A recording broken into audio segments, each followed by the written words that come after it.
አንቶኒምስ ምንድነው ብለናል? ተቃራኒ ካላችሁ ትክክል ናችሁ።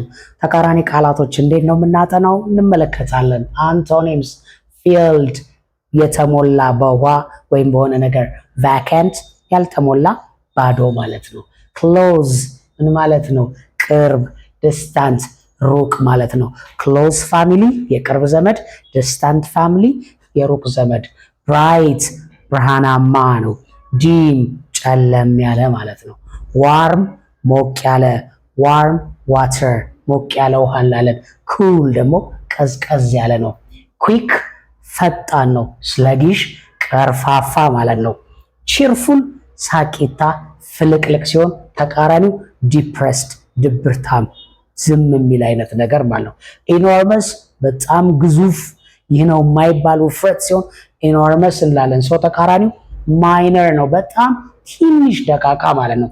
ኬር መውደድ መንከባከብ ሲሆን ዲቴስት አለመውደድ አለመመቸት መጥላት ነው። አንቶኒምሶችን ልክ እንደዚህ ያረጋችሁ አጥኗቸው፣ ለንግግራቸው የተሻለ ይሆናል።